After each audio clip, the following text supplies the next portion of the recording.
A las muy buenas, domingueros. Bienvenidos al Toro por los Cuernos. Hoy vamos a hablar de mi último libro, Los Miuras de Salamanca. Antes de comenzar con el programa de esta semana, no olvides suscribirte a nuestro canal para no perderte ninguna de nuestras ediciones.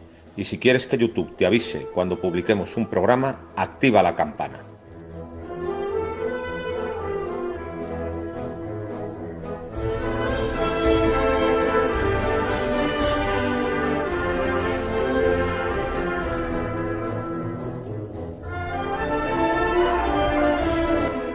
A las muy buenas, domingueros. Bienvenidos al Toro por los Cuernos. Bueno, pues estamos en la librería Rodríguez, en su nuevo emplazamiento. Continúa en la Plaza de Toros de las Ventas, pero en un lugar distinto. Ahora está en el Aula Cultural Taurina. Al fondo del aula. Al fondo del Aula Cultural Taurina, y para entrar al Aula Cultural Taurina pues hay que utilizar el acceso al tendido bajo 4 de las Ventas. El lugar es muy amplio, mucho más cómodo y más espacioso que el local anterior, y además, como es mucho más amplio, pues tiene más ejemplares a la vista. Claro. Eso es, tienen muchos más ejemplares a la vista que había en la anterior librería, y la librería va a estar abierta durante toda la Navidad para que los aficionados o también los amigos y familiares de los aficionados pues puedan hacer sus regalos de Navidad y de Reyes. Y hoy hemos venido a la librería Rodríguez a hablar de mi nuevo libro, que se llama Los Miuras de Salamanca, el encaste Graciliano Pérez Tabernero. Y como hemos hecho en otros años, pues aquí estoy con mi gran amigo Víctor Pérez López, pues para sostener una conversación con el libro. Bueno, pues muy bien. Me parece, primero el título, que es muy curioso, Los Miuras de Salamanca. ¿Por qué los Miuras de Salamanca? Bueno, pues claro, he tenido que hacer una investigación para escribir el libro, y el primero que hace una referencia a eso es el periodista del Heraldo de Madrid, Federico Morena, y lo hace con una corrida muy particular, la de la muerte de Curro Pulla, de Gitanillo de Triana. El año 31. Esa corrida tuvo lugar el 31 de mayo de 1931, aunque Curro Pulla sobrevivió hasta el día 14 de agosto. Eso, en unas circunstancias dramáticas, porque tenía unos dolores enormes. Entonces, con un gran dolor, una cosa terrible. Fandanguero le dio una cornada en cada muslo, pero esas cornadas no tuvieron complicación, pero también le dio una cornada en la fosa pelviana que le arrancó el nervio ciático. El doctor Jacinto Segovia calificó la cornada como gravísima. Como digo, tuvo lugar la tarde del 31 de mayo del 31 y murió el 14 de agosto en unos dolores inmensos, ¿no? El toro que le cogió Fandanguero fue tan sumamente fiero, dentro de una corrida tan sumamente dura, que el cronista del Heraldo de Madrid dijo en la crónica que tenía la sospecha de que Graciliano no había quitado los miuras de su padre. Sí, porque hay que recordar que su padre, cuando fundó la ganadería, la fundó con toros, con vacas de Veragua y 2 sementales de Miura. Efectivamente. Fernando Pérez Tabernero pues hizo ese cruce por 1884. En 1884 compró unas vacas de Veragua y unos toros de Miura, que entonces era, vamos a decir, lo más cotizado del mercado, pero el cruce no salió bueno. Y ese cruce, cuando muere Fernando Pérez Tabernero, lo heredan los hijos, pero los hijos se irán deshaciendo de él y comprando encastes modernos procedentes de Vistahermosa, porque se dan cuenta que es un toro, el toro de Veragua cruzado con Miura, que no tiene futuro porque tiene muchos resabios si no embiste a la muleta. Entonces, pues todos sus hijos cambiaron a encastes procedentes de Vistahermosa. Pero ese día la corrida de Graciliano salió tan dura que el cronista dijo que recordaba a los Miuras y que no los había quitado del todo. Y a partir de ahí se empezó a llamar a los gracilianos los Miuras de Salamanca. Bueno, vamos a empezar desde el principio, porque nos hemos saltado un poco la historia de la familia o los familiares de los Pérez Taberneros. Como Pérez, en realidad no... Pérez, yo soy un Pérez y somos un apellido tan corriente que es difícil seguir. Pero taberneros sí seguimos. Los primeros taberneros que yo he visto son por ahí de 1850, me parece que le dieron en Madrid por primera vez. O sea, tú habrás seguido seguramente. Efectivamente, en 1850 hay un tabernero que lidia... Que no sé si será familia o no. Sí, que lidia en Madrid toros de origen morucho, que era el toro por aquel entonces en Salamanca. Y estos taberneros en realidad se llamaban taberner. Eran de origen valenciano, pero castellanizaron el apellido y se dedicaban sobre todo a las ovejas. Porque la lana de las merinas era muy apreciada en ese tiempo, ¿no? Y en 1775 ya se sabe que un taberner compra una parte de la dehesa de Continos, que era de los frailes mercedarios, es decir, que llevaban radicados en Salamanca mucho tiempo. Y luego dentro de los taberner reciclados en taberneros, pues hay un personaje muy importante que es Fernando Tabernero García, el cojo de Continos. Bueno, pues el cojo de Continos era un tipo hercúleo, un auténtico Sansón, un hombre muy fuerte y muy grande, que mancornaba toros de 5 años y los derribaba, agarrándoles de las astas. Y además, pues era un auténtico personaje. Tenía las llaves de todas las señoras guapas de la comarca, a las que iba a visitar cuando se distraía su marido, se dedicaba al bandolerismo. O sea, todo un prenda, vamos. Era una prenda, Fernando Tabernero. Se dedicaba al bandolerismo. Bueno, está el famoso robo en Yen. Pues unos tipos se presentan en la finca Yen, que está pues entre Vecinos y Las Vedillas, y atracaron a su dueño, que tenía muchísimas ovejas y que había ganado muchísimo dinero con la venta de la lana. Que después me imagino que hubo un marqués de Yen ganadero, es el nieto del atracado. El nieto del atracado que presenció el atraco. En el invierno de 1874. Total, que le atracaron. Y bueno, y por lo visto el atracado, que era un hombre era un anciano, era un hombre muy mayor, se dio cuenta inmediatamente de quién estaba atracando, claro, porque a pesar de que llevaba la cara tapada, como era un auténtico gigante de 2 metros y solo había un gigante de 2 metros en 100 kilómetros a la redonda, se sabía quién era, ¿no? Y nada, le atracó en compañía del tuerto del Hinejo y el manco de Tejeda. Él era el cojo de Continos. El cojo, el tuerto y el manco. Sí, y Ramón Covaleda también atracó, le atracó y no lo denunció. Simplemente dijo: recemos un Padre Nuestro por estos desgraciados. ¿Por qué no lo denunció? Pues probablemente por miedo. Porque este cojo de Continos era un auténtico jaque y mejor estar a bien con él, ¿no? Y entonces el cojo de Continos, y aquí entran los Pérez en la historia, se casa con una Pérez, que eran sus vecinos, ¿eh? Y bueno, pues se casa con una Pérez. Los Pérez tenían fincas por la desamortización. Los taberneros ya tenían fincas antes de la desamortización, pero los Pérez tienen fincas por la desamortización de Mendizábal. Se casa con una Pérez y un sobrino suyo es Fernando Pérez Tabernero. Pero entonces cambian los nombres, o sea... No. Bueno, claro, se casó, sí.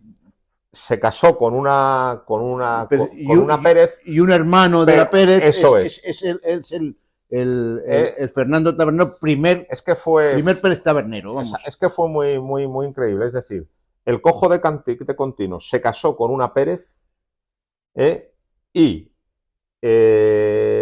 Fernando Pérez se casó con una hermana del cojo de Continos. Sí, era bastante común esas cosas, en esas relaciones de casamientos o intercambios entre determinadas familias. Y Fernando Pérez enviuda, y su viuda se casa con un hermano de Fernando Pérez, Antonio Pérez. ¿Por qué esta mentalidad? Para no repartir patrimonios, claro, para acumular fincas. Bueno, ya... Entonces, Fernando Pérez Tabernero. Ya llegamos al primer ganadero importante, que es Fernando Pérez Tabernero, que ya hemos dicho que había comprado, no sé si eran 25 o 50 o X número de vacas de Veragua, con 2 sementales de Miura, y después compró más sementales también de Veragua. Bueno, pues Y se hizo con parte de otra ganadería. la de Víctor La de Víctor Biencinto. Biencinto. Sí, sí, que era Veragua. Que era Veragua. Cruzada con Miura. También, sí, Era sí, lo es una mismo, cosa muy era lo curiosa mismo. también. Sí. Sí, Fernando Pérez Tabernero, pues era el sobrino del Cojo de Continos, pero no tenía en absoluto la personalidad del Cojo, era todo lo contrario. Fernando Pérez Tabernero es el primer universitario de la familia. Era un caballero, vamos. Se licencia en Derecho, era un auténtico caballero. Compró todas las tierras aledañas a Matilla de los Caños y las huertas se las regaló a los vecinos, un poco para ganarse su amistad y para asegurar la paz social, o sea que era un señor.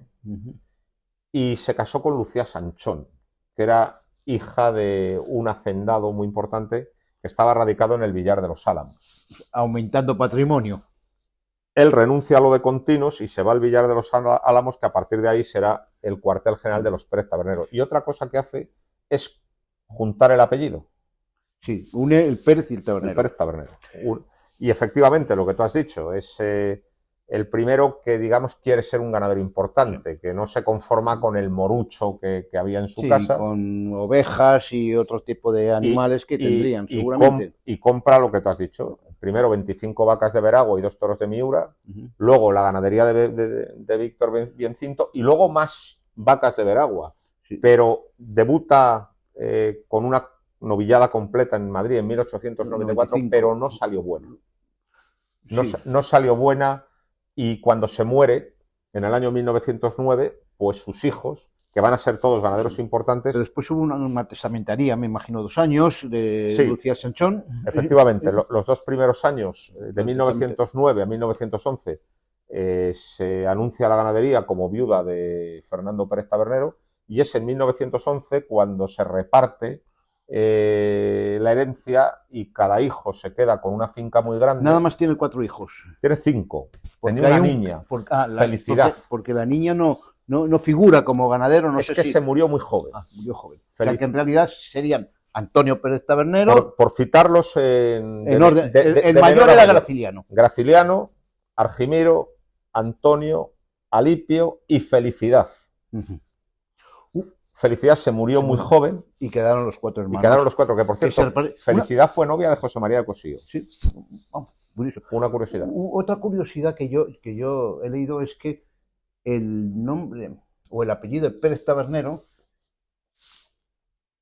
entre los hermanos no querían que se llamaran Pérez Tabernero todos. Entonces, digamos que llegaron al acuerdo que nada más Pérez Tabernero podía ser el mayor. Graciliano. Efectivamente. ¿No? Sí, para no confundirse en los carteles, llegaron al siguiente acuerdo. Graciliano se iba a anunciar como Pérez Tabernero. Argimiro, Pérez Tabernero, pero con un guión entre el Pérez y el Tabernero. Antonio se anunció. Antonio Pérez San Fernando. Eso es, que era en la finca donde estaba. Sí. Y Alipio Pérez Tabernero se anunció Alipio Pérez T. Sanchón, con el nombre de la madre. Es que es una curiosidad. Entre los 4 hermanos, aunque después yo he visto carteles que ponía Alipio Pérez Tabernero. O sea, bueno, me imagino. Ese pacto se respeta hasta los años 50. Y en los años 50 el asunto es llevado al Supremo, y fue el Supremo el que dictaminó que todos los que tenían el apellido Pérez Tabernero tenían derecho a anunciar sus ganaderías como Pérez Tabernero. Pero en principio, que yo había leído, creo que había, por supuesto, Antonio Pérez no cogió vacas de su padre. No las quiere. No las quiere, cogería tierras, cogería otros bienes, y él compra la ganadería Gama y después la cruza con sementales de Parladé y no sé si también alguno de Murube, no lo sé. Hace sus cruces. Sí, hace un cruce Murube-Parladé. Que hace los auténticos AP de toda la vida, ¿no? Sí. Sin embargo, Argimiro y Graciliano se lidiaban juntos, o sea, de alguna forma, vamos a ver. Mientras que Alipio tenía su parte. Es así. El primero que se independiza, por así decir, es Antonio, lo que tú has dicho. No quiere nada de la herencia, del ganado. De la herencia de ganado. Y compra en Portugal la ganadería de Luis de Gama, que efectivamente era una ganadería murubeña que él cruza con Parladé. El siguiente en bajarse del carro es el hermano pequeño, es Alipio. Pero hace un primer intento con Murubes de su hermano Antonio que no le va a salir y que no es su ganadería definitiva. Y Argimiro y Graciliano, es decir, el primer y el segundo hermano, siguen juntos unos años. Hasta que la temporada de 1914 es tan absolutamente desastrosa y les foguean tantos bichos de Veragua con Miura que Argimiro se baja del tren y le deja todo a Graciliano. Y entonces Argimiro compra la ganadería de Dionisio Peláez, que era Saltillo, Santa Coloma. Sí, no, Saltillo y Albaserrada, creo. Sí, claro. Bueno, Albaserrada y Santa Coloma son casi lo mismo, pero todavía mucho más asaltillada, seguramente, ¿no? Sí, es decir, Argimiro efectivamente tenía reses de Santa Coloma y Albaserrada, pero se decantó mucho por lo de Saltillo. Por lo de Saltillo. Sí. Y entonces el último que sigue con lo antiguo es Graciliano, hasta que ya se convence y elimina todo. En 1920 y elimina todo. Bueno, no elimina en realidad, elimina las vacas, porque sigue lidiando durante años. Hasta el año 24. Hasta año, exacto. Hasta el año 24. Tenía del 20 al 24 siguió lidiando los toros de origen Veragua. Aquí hay un personaje muy importante, que es Paco Coquilla. Paco Coquilla tenía una ganadería también veragüeña, que también se da cuenta que no funciona, y en el año 1916 hace una compra muy grande al conde de Santa Coloma. Y a los 2 años hace un tentadero y sale un heral de Santa Coloma extraordinario, que será el padre de todo lo de Coquilla, que se llamaba Jabato. Y esto lo ve Graciliano. Claro, entonces, como no es tonto y sabe lo que es esto, dije, aquí hay que comprar, entonces se va a Santa Coloma y le compra, me parece que son 130. Le compra con Coquilla. Es decir, en 1920 hay una compra que hacen Coquilla y Graciliano juntos.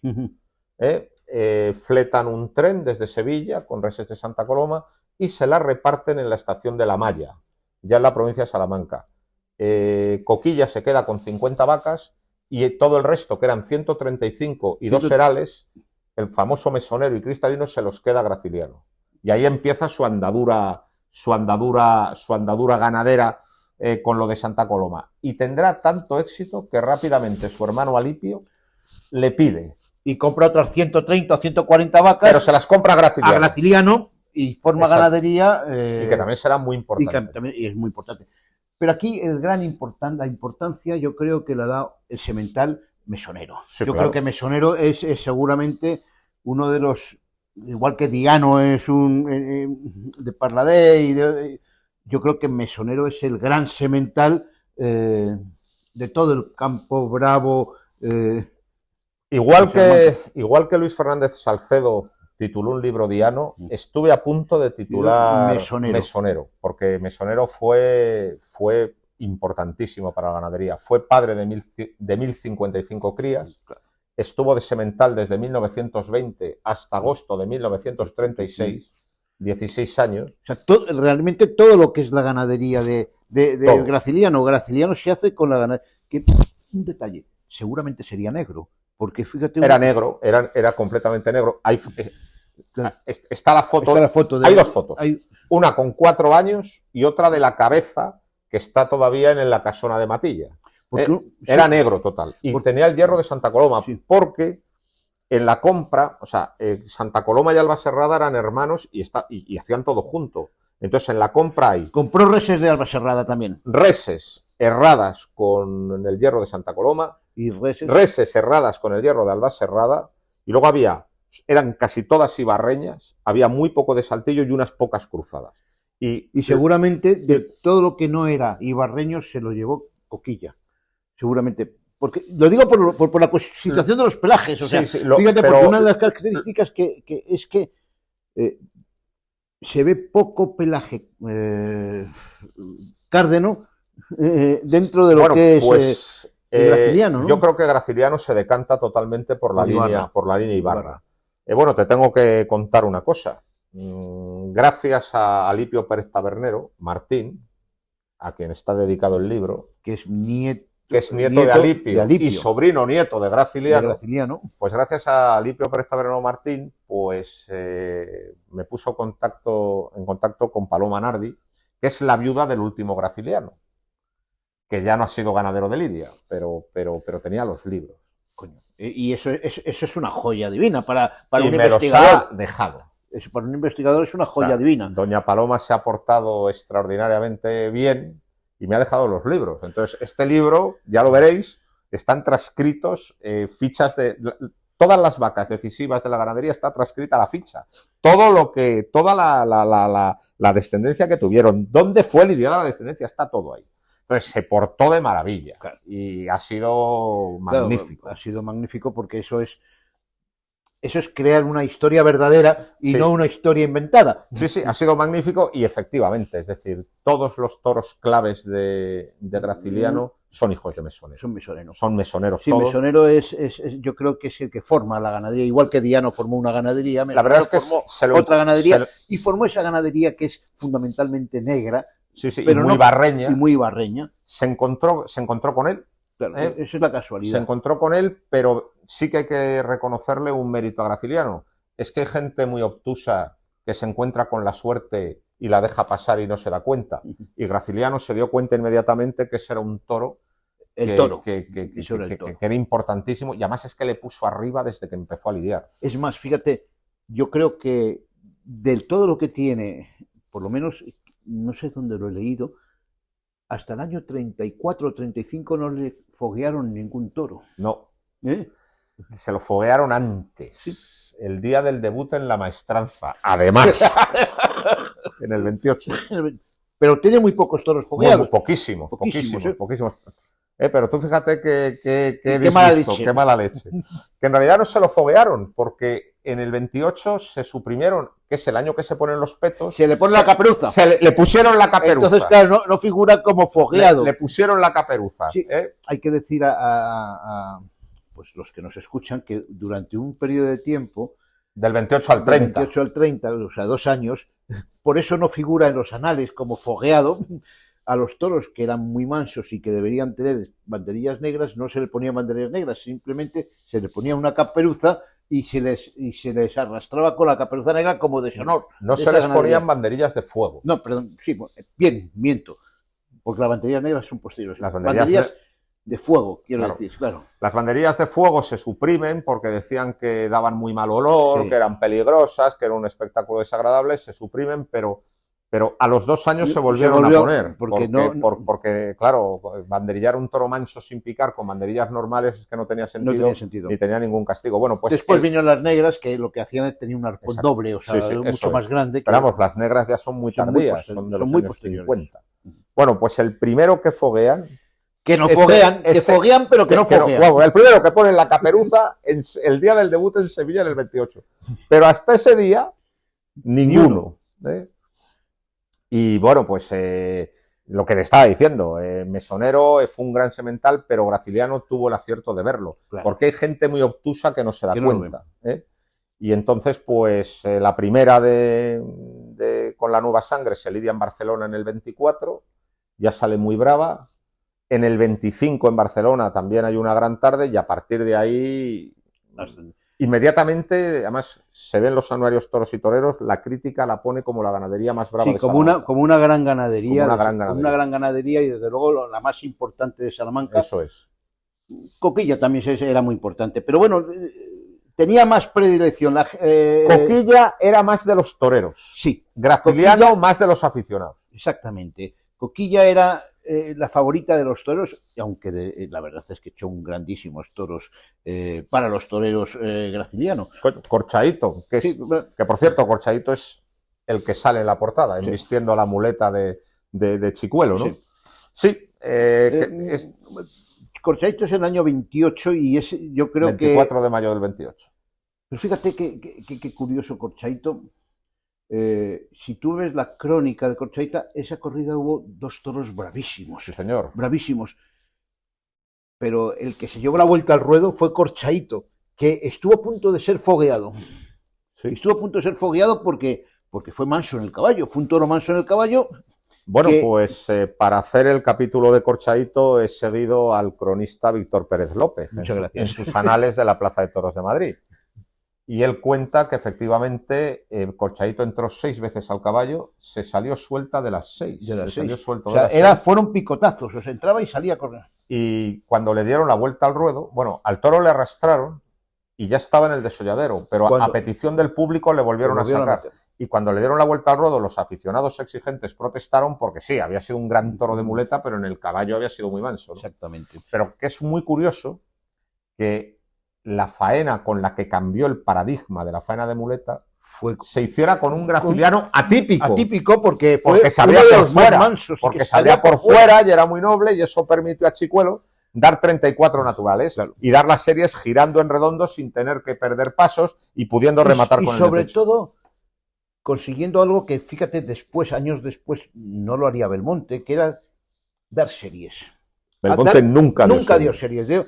O sea, eran faenas uniserie, o sea, de 8 o 10 muletazos y entrar a matar. Sí, y además todo eran para un lado derechazo y el de pecho, en 8, nunca girando sobre los talones. Siempre. Eso es así. Eso es así. Eso es así, se pueden poner como se pongan. Eso es pues algún defensor rancio que ha salido del belmontismo en el último momento se puede poner como se ponga. La auténtica realidad es que Belmonte nunca giraba sobre los talones, simplemente ligaba en 8 y el paradigma de faena de girando sobre los talones y ligando los naturales es el de Chicuelo. Empieza a hacer Joselito y quien verdaderamente lo impone es Chicuelo en el 28, y a partir de Chicuelo, Marcial y muchos otros toreros. Villalta con la mano derecha. Villalta con la mano derecha solamente, y muchísimos otros toreros y empezaron a torear, dar 3, 4, 5 muletazos por un solo pitón, no por los 2 pitones. Eso es así, es decir... Es la historia del toreo. Joselito lo hacía,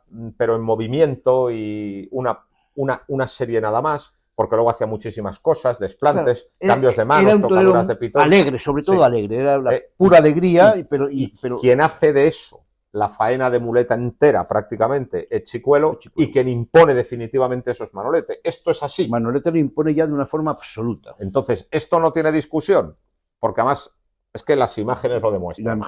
Y las crónicas, porque tú cuando lees las crónicas te dicen, y le da 3 por el mismo pitón. Es que hay que leer las crónicas. Y después hay quien crea la historia del toreo como le da la gana, pero las crónicas no se crean, o sea, están ahí. Totalmente, eso es muy cierto. Una cosa es el revistero que cuenta lo que acaba de pasar, y otra cosa es la elaboración filosófica que hace un tipo 20 años después. Claro. Y que no estuvo, además. Y que no estuvo, seguramente. O sea, y eso es lo que pasa. Por ejemplo, Bollaín, ¿cuántas veces vio a Belmonte? Pues no lo sé, pero en la primera época ninguna. Poquitas, o ninguna. Pero bueno, una. Así está escrita la historia. No, le ve una. Porque lo dice, le ve una. Así está escrita la historia. Pero vamos a seguir. Vamos a ir con el red, porque nos hemos quedado con Corchaíto, bueno, pues que es un toro importantísimo. Corchaíto es importantísimo, cambia el paradigma de la faena de muleta, pero lo más curioso es que no fue un graciliano típico, porque el graciliano típico era un toro muy fiero que desbordaba a los toreros, ¿no? Y ahí ya pasamos al año 31, para saltarnos un poquito, porque podríamos seguir hablando del año 30, pero vamos a saltar al año 31, donde un torero gitano, seguramente, por eso está el paradigma también del torero gitano, cuando dicen que el torero gitano siempre es medroso, pues ahí está. Rafael el Gallo sería medroso, y Paula a lo mejor era medroso, pero Curro Pulla no era nada medroso porque era un valiente de verdad. Pues tú fíjate... Era un valiente de verdad y era gitano. Tú fíjate que la corrida del día de la desgracia de Curro Pulla fue muy fiera. La mató Chicuelo, que 3 años antes había tenido tanto éxito con los gracilianos. Chicuelo esa tarde estuvo muy precavido, no brilló, y quien estuvo muy bien y cortó 2 orejas fue Marcial Lalanda, que era un torero muy poderoso. Pero es que era un torero poderoso. Y se vino arriba ese día y sacó la corrida adelante, pero...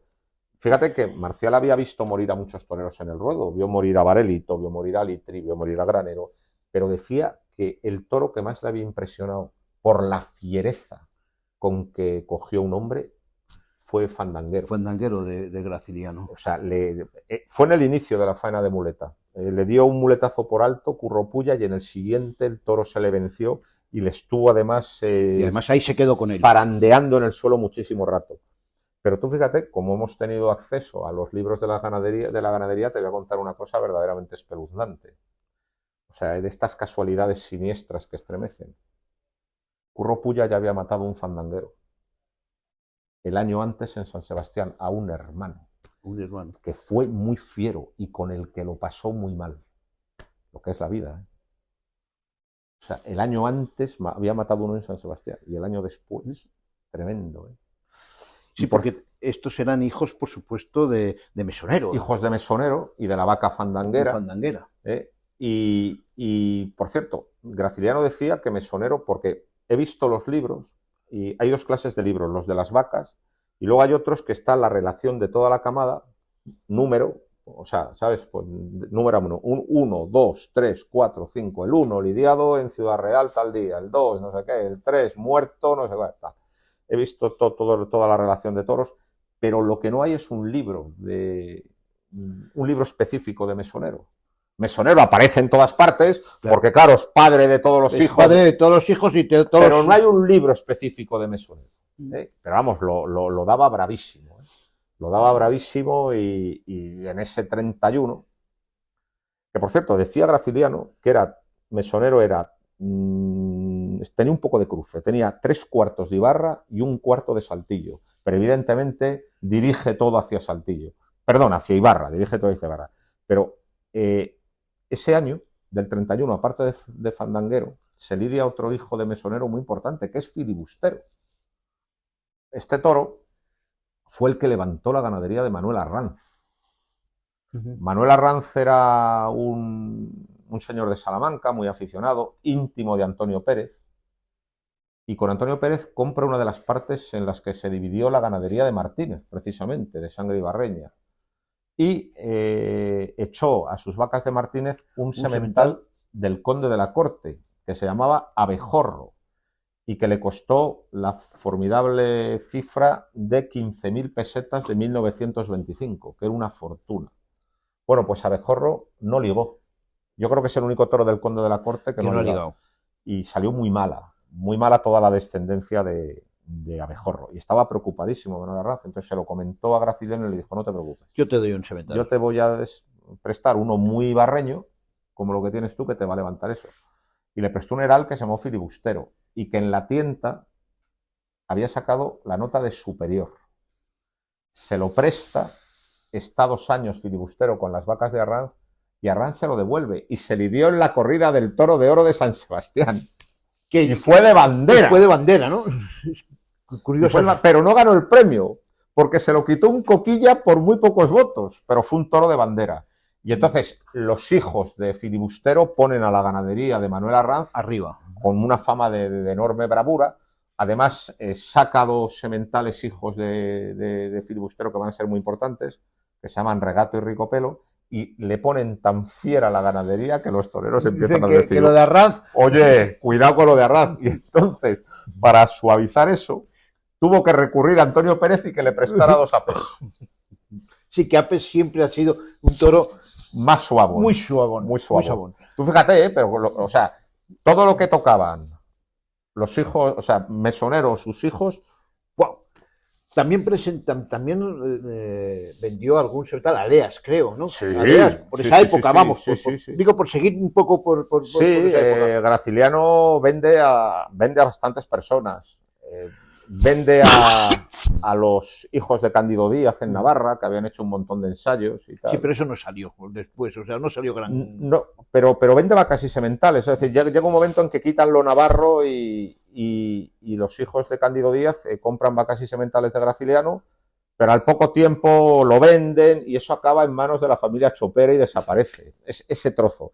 Y luego Aleas, que tenía la ganadería gijona por excelencia, efectivamente se da cuenta que con lo de Gijón no puede ir a ningún lado. Recurre a Graciliano, además recurrirá en muchas ocasiones, antes de la guerra y después.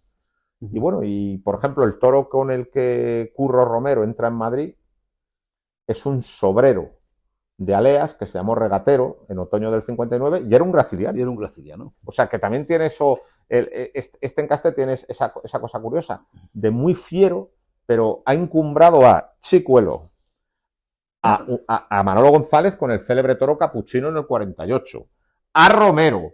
Paula dice que el novillo que mejor toreó en su vida fue un graciliano de José Escobar, que es la gran venta que hace, o sea, que tenían, o sea, era una ganadería muy encastada, pero con un fondo de mucha clase. Y luego, las dos grandes ventas que hace Graciliano. Bueno, ya lo de Escobar, pero eso ya... A su hermano Alipio. Alipio sí le vende 130 o 140 vacas. Y el semental Hornero. Otro hijo de mesonero. Otro hijo de mesonero. Muy barreño. Que también fue magnífico. Hornero va a tener 2.000 crías y va a tener 265 hijos de vuelta al ruedo. Hornero es el que le hace la ganadería a don Alipio, el de las patillas. Y luego, en el año 39, resulta que, bueno, pues por motivo de la guerra y por un montón de circunstancias, pues resulta que Graciliano tenía fincas, pero tenía un problema de capital importante. Entonces vendió gran parte de la ganadería José Escobar. Antes hay... Pero se queda con 25 vacas y un toro, Fuentecillo, hijo de mesonero. Claro. Y otra vez, para arriba. Por dar otro dato anecdótico, pues la primera vez...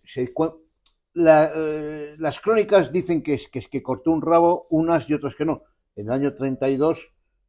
con un toro de Graciliano, Domingo Ortega. Bueno, se llama Hortero, no sé, no me acuerdo. Pero ahí hay polémica, porque en realidad muchas crónicas dicen que no se lo cortó. Hay muchas crónicas que dicen que nada más que cortó 2 orejas y otras que dicen que cortó 2 orejas y un rabo. Sí, pero bueno, el caso es que fue un toro... En esos años era la ganadería más encastada y que daba toros más bravos. Fueron años magníficos, yo creo. Sí. Y fíjate que durante todos estos años siempre, además es curioso porque no lo aumentó en gran cantidad. Tenía toros, 120 vacas. Porque fíjate, siempre estaba, el año que más lidió fue 50 toros, pero siempre lidiaba entre 35, 36 toros. 40 toros. 40, ahí estaba, o sea, se mantuvo. Sí. Igual que al principio, sí es verdad que subió mucho, o sea, te quiero decir que el número de toros, pero ya en los años 30 siempre se mantuvo hacia los 35 toros, más o menos. Sí. Todos los años, o sea, la tenía muy en la mano y la tenía muy promesonero, supongo. Y luego su hermano Alipio, manejando lo mismo, fue un ganadero muy importante. Digamos que Alipio es el injerto entre Antonio y Graciliano. Maneja la sangre de Graciliano, pero con unos criterios más parecidos a los de Antonio. Y la ganadería de Alipio fue una ganadería muy importante que en los años 40, 50 y 60 fue una de las ganaderías más queridas de las figuras. Por ejemplo, aquí lidiaba la ganadería de Alipio casi todos los años en la corrida de la prensa, que era una corrida pues de muchísimo prestigio, y verdaderamente Alipio también fue un ganadero importante. Bueno, y sus hijos. La guerra trajo muchos problemas, la muerte de Mesonero también, de alguna forma... La guerra lo que le hace es quedarse solo con 25 vacas y Fuentecillo. Claro, que tuvo que, vendió la ganadería a José Escolar Barrilero. A José Escobar Barrilaro, que era un rico de Málaga. Y vendió no sé cuántos, fueron 400 reses o una cosa así. Se quedó solo con 25 vacas. 25 vacas y Fuentecillo, que era hijo de... Curiosamente lo mismo que al principio compró su padre, ¿no? O sea, cuando compró 25 vacas y un semental, y aquí se quedó con 25 vacas y un semental. Y Fuentecillo otra vez le levantó otra vez. Le levanta aquello, bueno, y en el año 48 se lidia un graciliano muy importante aquí que se llama Capuchino, que es el que pone en figura del toreo a Manolo González el día de su confirmación de alternativa. Además es muy bonita la historia, ¿no? Es muy parecido, por las notas que hemos visto en los libros de la ganadería, es un toro muy parecido a Corchaito. Capuchino, 25 años después, es parecido a Corchaito. Mansote, en el caballo regular, pero después con una gran clase un gran toro en la muleta, y Manolo González hizo una faena muy importante que le puso en figura. Y a los pocos días fue a Matilla a darle las gracias a don Graciliano. Pero le dice, muchas gracias porque su toro me ha puesto en figura, dice, pero no voy a volver a matar ninguno más de los fieros que son. Sí, porque siempre, claro, yo creo que entre todos los aficionados siempre queda esa imagen, independientemente que se digan los Miuras de Salamanca, pues sí, en realidad eran los Miuras porque era la ganadería más fiera que había en Salamanca. Y luego otra cosa. Una de las ganaderías más fieras que había en Salamanca. No se avenían a... Y no se avenían a ningún trapicheo. No se venía... No se venían. Sí que es verdad, porque hemos tenido los libros de la ganadería en la mano, que después de la guerra lidian utreros en corridas de toros. Pero eso lo lidiaban todos. Antes no, ¿eh? Antes todos tenían la edad, pero luego hemos visto cómo hay utreros en corridas de toros, pero no se avenían al desmuche. Por ejemplo, Manolete solo mata 4 gracilianos. El primer año de alternativa, en el año 39, la primera vez que los torea es en San Sebastián el día 15 de agosto del 39 y le corta el rabo a 1. Y luego en Valladolid, al mes siguiente, está muy bien también. Lo lógico es que hubiera tenido una relación intensa con la ganadería, pero no. ¿Por qué? Porque Graciliano no pasaba por las imposiciones de cámara. Sí, o sea, no es tanto por la fiereza o por la casta de la ganadería, sino porque no estaban afeitados. Porque tú fíjate que mata mucho de Manolete, mata mucho de Alipio y mata mucho de José Escobar. Sí. Que era... Sí, es que lo de José Escobar era absolutamente... Era absolutamente graciliano porque José Escobar no había tenido tiempo a hacer ninguna selección allí. Y estaban todavía errados con el hierro. Y estaba seguramente con el hierro graciliano. Sí. No sé. Es un tridente hacia una especie abajo, de un tridente, un tenedor. ¿no? Una especie de tenedor. Sí. Que por cierto, precisamente un toro de José Escobar es el de la famosa anécdota de Winston Churchill. Un graciliano de José Escobar que se llama Perdigón, que es un nombre muy de la ganadería. Y muy de Miura. También. Y muy de Miura. Bueno, pues un toro que se llamó Perdigón y que se lidió en la feria de julio del 44, que era de José Escobar, pues tenía una rara mancha en la frente. Tenía una V blanca en el testuz. Entonces José Escobar, que era muy anglófilo y muy simpatizante de los aliados, le mandó, le mandó a Winston Churchill la cabeza disecada por la V de la victoria. Sí. Que por lo visto estuvo muy bien con él y es de los pocos toros que pinchó. Sí, pero ese toro acabó en manos de... La cabeza de ese toro acabó en manos de Churchill. Y luego eran negros, pero en todas las camadas había siempre algunos con accidentes blancos. Por ejemplo, Corchaíto es calcetero, coletero y tiene un punto blanco en el testuz. Y esas cosas no serán porque cuando tú eliminas una ganadería siempre hay 3 o 4 vacas que no eliminas porque son extraordinarias. ¿No serían accidentes propios de veragüeños? He visto ¿no? El libro de vacas y no. O sea, no. Porque además es que fui a mirar. Una de las cosas primeras que miras, claro. Fui a mirarlo y no. Se quitó todo. Todo. Todo. O sea, no, todo. Esos accidentes... Entonces, esos accidentes salen en Santa Coloma. Sí. Y luego, claro, la tesis de mi libro es que no estamos... O sea, la tesis de mi libro es que el encaste graciliano es un encaste propio e independiente, no es Santa Coloma. Pero fíjate que es que son muy diferentes, porque no son ni tan hocico de ratas. No, es ese hocico de ratas que tiene el Santa Coloma, no lo tiene. Son cárdenos. No son cárdenos en pelaje. Tiene otra construcción también de pitones, no son tan acucharados como aunque sí salen mucho acucharados.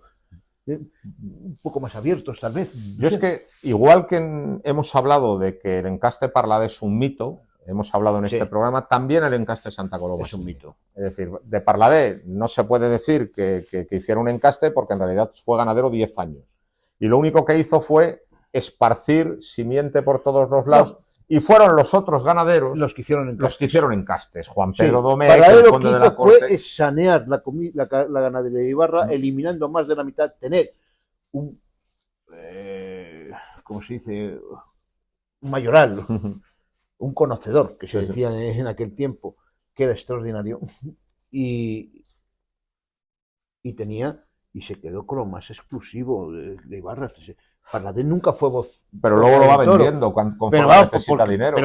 Pero no lo vende por malo ni por nada, sino porque era un golfo y tenía una vida muy cara. Y la vida era muy cara y había que venderlo. Bueno, pues son los que compran los que hacen los encastes. Claro. Pues en Santa Coloma pasa lo mismo. Es decir, el encaste está claro que es buen día. Hay un encaste buen día. Santa Coloma compra en 1904, Ibarra y Saltillo, y primero, cuando empieza a vender, todavía no ha hecho un cruce que esté fijado. No. Tiene Ibarra, tiene Saltillo y tiene una parte muy pequeña de con cruce, pero todavía no está definido. Y en el 16 le compra Coquilla. En el 20, Graciliano. Entonces, en realidad, todavía no existe un toro definido de Santa Coloma. Y ellos lo que hacen es decantarse por Ibarra. Y luego además Santa Coloma fracasa como ganadero. Es decir, Sí. empieza muy fuerte, se lo matan Joselito y Belmonte, pero acaba en el año 32. La ganadería no la mata nadie, la vende porque está desesperado y no se la torea nadie, y Joaquín Buendía la compra rumbo al matadero por una insignificancia. Y Buendía hace su toro. Hace su toro. Como Graciliano seguramente hace su toro, o Mesonero Hace el toro de Graciliano. Hace su toro. Y luego otra cosa. También es un absurdo hablar de Albaserrada, todavía más, porque Albaserrada es ganadero, hermano del conde de Santa Coloma, de 1912 a 1919. No, pero él vio lidiar nada más con una corrida. La camada del 18. Nada más. Entonces, hablar de Albaserrada, quienes han configurado eso es José Bueno y los Escudero Calvo, sus sobrinos que estuvieron mucho tiempo con la ganadería. Victorino, y decantándose mucho hacia Saltillo. Pero evidentemente hablar de Albaserrada no tiene sentido porque la intervención de Albaserada fue mínima. Sí, después está Victorino, que sí ha creado su toro. Muy orientado en Saltillo. Pero muy orientado. Buscando No, y además que ha tenido mucha suerte Victorino, porque ha tenido grandes sementales, igual que Mesonero ha sido una semental, Morinto y Español fueron dos grandes sementales de Victorino. Velador fue un muy gran semental de Victorino, aunque era un toro muy terciadito y tal. Y Cobra Diezmos ha sido un gran semental de Victorino. Ha conseguido... Otro, en la rama de Adolfo, Escribiente. Y Escribiente. Pero, no, y seguramente habrá más, pero te quiero decir que son los sementales, o la elección de los grandes sementales los que hace verdaderamente y forman una ganadería. Sí, pero vamos, que estamos todo el día hablando de Parladé y Santa Coloma y lo único que son los agentes que esparcen la simiente. Y ni hay Parladé ni hay Santa Coloma. Pero ni hay Parladé ni hay Santa Coloma y son los que cogen eso, los que son los genios y los que definen los encastes porque actuales. Después hay muchos que lo cogen y después lo hunden. Sí, claro. Igual que lo cogen, lo hunden. Evidentemente. Uno de los grandes problemas del toro de Lidia es que está fatídicamente sujeto a sus dueños. Sí, claro. Y cuando los encastes, las ganaderías caen en malas manos, pues se van al garete, ¿no? Ese es un problema que tiene el toro, ¿no? Bueno, pues no nos perdamos y vamos a acabar con la historia de Graciliano, ¿no? O sea, Graciliano otra vez vuelve por sus fueros, vuelve a lidiar una camada corta, porque tenía una camada corta, nunca fue, pero vuelve a lidiar en las plazas importantes y vuelve a tener éxitos importantes. Por ejemplo, una corrida muy importante aquí es una que mata en solitario Antonio Bienvenida. Los Bienvenida son los grandes amigos de la familia. Manolo Bienvenida era íntimo del hijo de Graciliano, el chato, que trabajaba muy bien en el campo, y Antonio Bienvenida también. Una gran corrida es la del 54 de Antonio Bienvenida, por ejemplo, en Madrid en solitario. El problema es que en el año 48, Graciliano había nacido en 1879, el 2 de octubre de 1879, y en el año 48 le da una apoplejía. Y eso le llevó a una silla de ruedas. Muere el 9 de septiembre del 53, entonces del 48 al 53, los últimos 5 años, Graciliano se los pasa en una silla de ruedas. Puesto. Pero tenía 3 hijos, Graciliano. Ahora te hablo de los hijos. Puesto en el cuarto de estar de su casa, viendo a los toros con un catalejo. El hombre, en una silla de ruedas. Entonces, le suceden sus hijos. Tenía una hija que se llamaba Carmen, que muere pronto, por lo tanto, pues no tiene ninguna intervención. Y luego tenía 4 varones. Fernando era quien se dedicaba a la selección y era muy buen ganadero, muy partidero del toro de casta. Luego estaba el que se llamaba como él, Graciliano, que toreaba muy bien en el campo. Era un gran tentador, un gran torero campero, muy buena persona, y que además tenía muchísima amistad, por ejemplo, con Manolo Bienvenida, era muy buen caballista en el acoso y derribo. Digamos que quien estaba abajo era Graciliano y quien estaba en el palco era Fernando. Pero mala suerte. Fernando se muere de un infarto en 1962 y Graciliano en el 68. Y la ganadería queda en manos de los 2 hermanos a quien no les gusta los toros. Que eran Casimiro y Guillermo. Guillermo era una persona que no tenía ninguna afición ni ninguna personalidad, era una persona que se deja llevar por Casimiro, y Casimiro era todo un personaje. Casimiro era el primer nieto que tuvo Fernando Pérez Tabernero y Lucía Sanchón, era el nieto mayor, se llamaba Casimiro, como su bisabuelo. Y total, Casimiro era un tío muy elegante, con muy buena percha, un bon vivant, lo que le gustaba era los hoteles de lujo, el veraneo en San Sebastián, la vida cara le gustaba. Tenían una cuadra de puras sangres ingleses para el hipódromo, un tipo tal, pero los toros no le gustaban. No le gustaban. Y fue un auténtico problema. Y tenía un trato, además, una persona de un carácter muy difícil. Fama de antipático y de complicado. Total, de subido de tono. Sí, un tipo tal. Y entonces, pues por lo visto, él también estaba muy cabreado porque mientras que las figuras mataban con mucha alegría lo de sus primos, lo de los Antonios o lo de los Alipios, lo de esto lo miraban. Siempre lo miraban con cierto recelo. Entonces, esto me lo ha contado José Luis Lozano porque también he ido a ver a José Luis Lozano. A que me hablara de la compra. Porque por Palomo. Lozano compró vía Palomo la ganadería. Entonces me lo ha contado él. Entonces, en el invierno que va de 1968 al 69, se presentan Pablo y José Luis Lozano en Matilla, con la idea de comprar unos caballos, porque criaban caballos muy buenos para el campo y para el acoso. ¿Y cuál no es la sorpresa de ellos? Cuando Casimiro les ofrece la ganadería. Y la compraron en una mañana. Y no pagaron mucho, pagaron 26.000 pesetas por vaca. Y la compraron los Lozano con Palomo.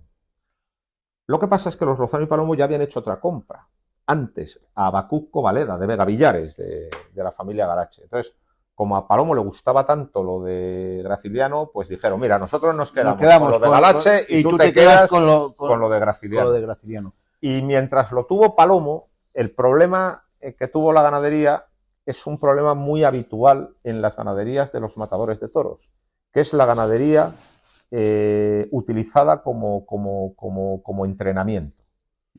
Es decir, mato muchísimos toros y novillos a puerta cerrada para entrenarme, y eso es un auténtico problema. ¿Sabes por qué? Porque no hay éxitos. Los toros no se ven en las plazas y no hay éxitos.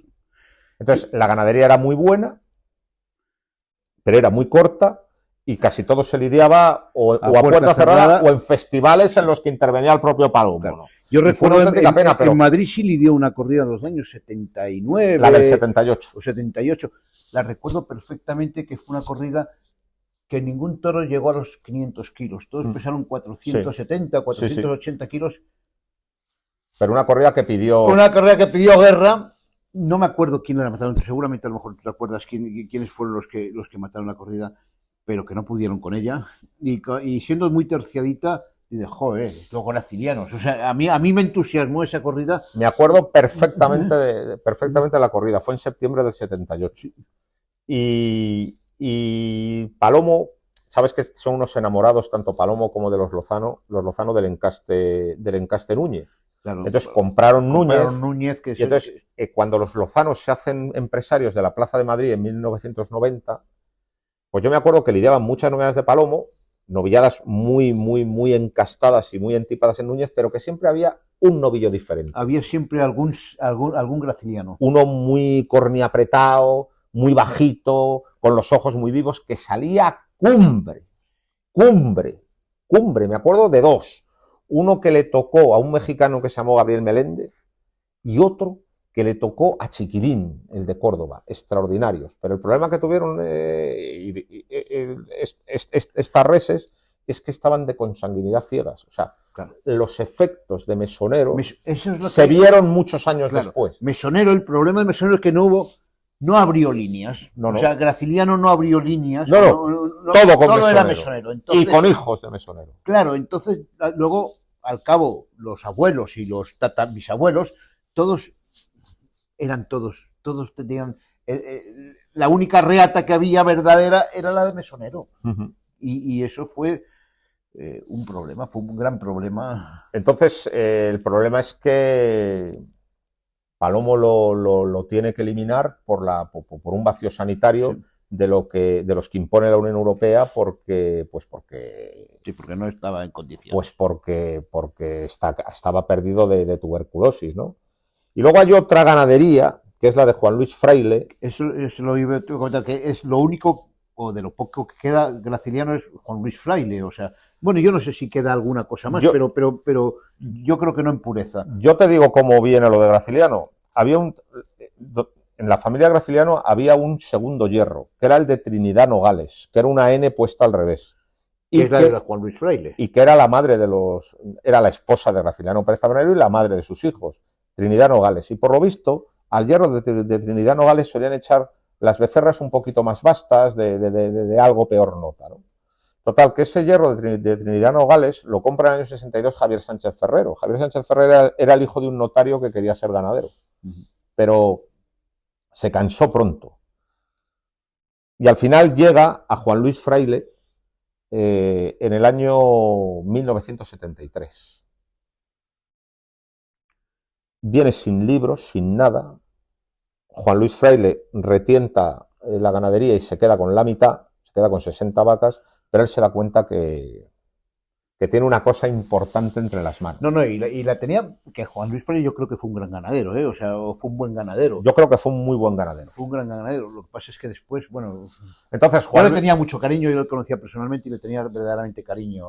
Era un tipo muy simpático. Simpático, muy agradable. Sí, yo también tenía yo siempre recuerdo una vez en el campo yendo con él en un Land Rover que tenía. Que era... Cuando embestía a los toros. Claro, él embestía y los toros le embestían a él. Y pues conduciendo, liándose el pitillo, y tenía el Land Rover, yo no he visto un... Lleno de abollones, con más me acuerdo abollones de él. Y más jornadas que el famoso Land Rover de Juan Luis.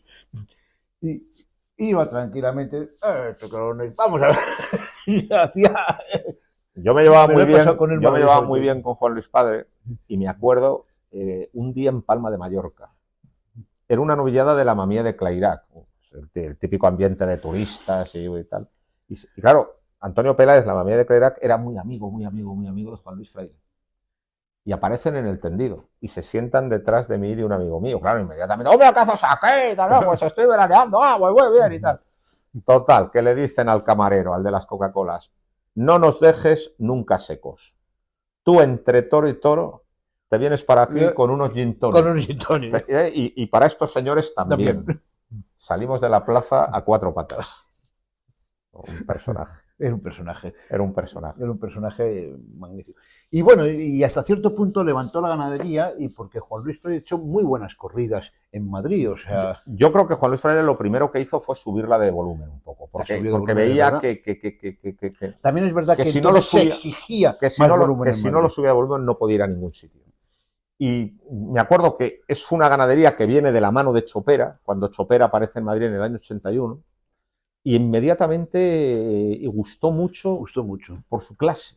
Me acuerdo la primera, que fue en el mes de agosto del 81, que tuvo muchísima clase, y la repite en el Día del Pilar y sale a hombros con ella José Fuentes, que dio una gran tarde. Y a los 2 años entra en la Feria de Otoño sustituyendo una corrida desechada de Buendía, el día que se despedía Manolo Vázquez de Madrid, y que la toreó con Curro Vázquez con Esplá. Y dieron los tres una gran tarde. Hombre, Curro Vázquez cortó 2 orejas, un toro, creo. Cortó una. Yo creía que eran 2. O fue entonces el año siguiente. Cortó una. Y ya el año siguiente entró en San Isidro. Y al poco tiempo, en el 87, debuta en Bilbao y se hace una ganadería también muy, muy querida de Bilbao. Y debuta en Bayona. Y me acuerdo que en los años 80, Fraile tenía en Bayona, en Francia, más cartel que Victorino, que Miura, que nadie. Unas corridas muy bien presentadas y muy encastadas. El problema que tuvieron es lo mismo, los vacíos sanitarios, que les dejaron la ganadería en el chasis. Lo que es la tuberculosis en aquel tiempo, lo que llaman la tuberculosis, y la medición de la tuberculosis con la regla esta que sale 0,3 vaca. Además es un absurdo absoluto. Que después van a matadero y en matadero estaban casi todas sanas. Y luego además es un absurdo total porque todas esta clase de enfermedades las pegan las reses silvestres, las reses de caza. El jabalí y el venado, exacto. Y el venado. Entonces es que es absurdo que se controle a las ganaderías cuando el control no se es controla ni al jabalí ni al venado. Eso es. Y claro, por esta presión de la Unión Europea se han quitado un montón de vacas muy importantes y con un patrimonio genético y se han salvado, por ejemplo, Pablo Romero se salvó de milagro. De milagro. Porque Pablo Romero estaba... Y Victorino. Se salvaron de milagro. Afortunadamente se ha considerado la plaza de toro matadero y entonces se pueden lidiar, vamos, pero las vacas se las eliminan. Yo lo que haría es quitar los controles sanitarios. Esos controles sanitarios están pensados para una explotación de frisonas en Holanda, que están estabuladas, pero no tiene sentido para ganado en extensivo que está en contacto con animales de caza. No tiene sentido. Lo primero que tienes que hacer es controlar al jabalí y controlar al ciervo. Y luego ciervo. No tiene sentido enfermedades que no se transmiten al hombre. Y no se transmiten al hombre. Entonces no tiene sentido. Y además, bueno, es que la carne del toro de Lidia es lo menos importante del toro de Lidia. Exacto. Es la realidad. Y luego también, por hablar de todo la galaxia de ganaderías que están relacionadas con Graciliano, hay que hablar ahora de Valdellán. Es la otra que faltaba, digo, por ser ganaderías actuales. Cuéntame un poco de Valdellán. Viene a través de Alipio, de los hijos de Alipio. Pues bueno, pues casi todos los hijos de Alipio fueron ganaderos. Fernando, Ganadería Pilar Población, Ignacio Pérez Tabernero, Javier Pérez Tabernero, Alipio Pérez Tabernero Sánchez. Entonces, Valdellán compró a los hijos de Ignacio y de Fernando. ¿Pero sigue manteniendo a Graciliano en pureza o cruza con algo? Bueno, los hijos de Alipio algunos cruzaron algún experimento con Buendía, pero es fundamentalmente graciliano. Y apareció Valdellán en Madrid en el año 2018 en una corrida donde hubo 2 toros extraordinarios, Navarro y Montañés. Cada vez que ha venido a Madrid ha lidiado un toro de bandera de Bravo y toros con mucha clase, y ahora mismo para mí es lo más interesante del encaste. Sí. Una ganadería en León, por cierto, pero que es una ganadería muy importante. Que desgraciadamente, porque bueno, lo de Juan Luis Fraile, que ahora tiene su hija, en realidad. Y Juan Luis hijo. De Graciliano ya tienen muy poco. Tienen ahora mismo hay 100 vacas. 100 vacas. Ahí tienen 100 vacas de eso, tienen luego unas 80 de lo de Atanasio, de la parte que les tocó del puerto. Y te digo una cosa, yo he visto novillos extraordinarios. O sea, yo creo que es la típica ganadería que se ha visto fuera de muchos sitios por los saneamientos, porque les reventaron la ganadería. Es que es una de las ganaderías más reventadas por saneamientos. Y se quedaron con 25 vacas, pero ya van creciendo poco a poco, están lidiando novilladas interesantes y yo creo que en cualquier momento pueden ofrecer una corrida buena. Pero tú fíjate, iban a ir a Cerete este año y otra vez les ha salido una vaca con no sé qué y les han quitado la carta verde, pero que es una ganadería muy brava, Sí, o sea, aquí nos queda como los futuros gracilianos, nada más tenemos entonces lo de Juan Luis Fraile y lo de Valdellán. Y lo poco que tienen algunos nietos de Alipio.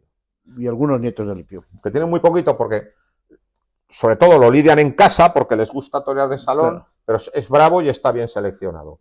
Y te digo una cosa. Vamos, no va a las plazas de toros, me imagino que muchas veces van a novilladas sin picadores, Y es una cosa que sigue llamando la atención por su bravura. Y por cierto, ya para terminar, te voy a recordar el cartel de aquella corrida de Palomo Linares que viste en el 78. Bernadó, Florencio Casado el Encho, que era un torero de Córdoba muy gordo. Y valiente. Sí, y otro valiente, la confirmación de alternativa de Salvador Farelo. Eso no me acuerdo, fíjate. Ese fue el cartel. Hombre, yo creo que hemos hecho un buen repaso, ¿no? Yo creo que sí, hemos hecho un repaso. Creo que bueno, con todo lo que has dicho, y yo creo que es un libro absolutamente imprescindible para ver, para entender y para saber lo que era el encaste Graciliano Pérez Tabernero. Efectivamente. Pues nada, muchas gracias. Un placer. Y espero que lo disfruten. Acuérdense, estamos en la nueva librería Rodríguez, pero que está en la Plaza de Toros de las Ventas. Y es muy fácil encontrarla. Es en el Aula Cultural Taurina, al fondo del Aula Cultural Taurina. Ustedes van como si fueran a entrar al tendido bajo del 4 y ahí la tienen. Y para entrar a la plaza tienen que hacerlo por el Museo Taurino. Y aquí, digamos que hay todavía muchos más libros que había en el anterior emplazamiento, porque es mucho más grande y mucho más amplio. Muchas gracias, feliz Navidad y sigan viendo al toro por los cuernos.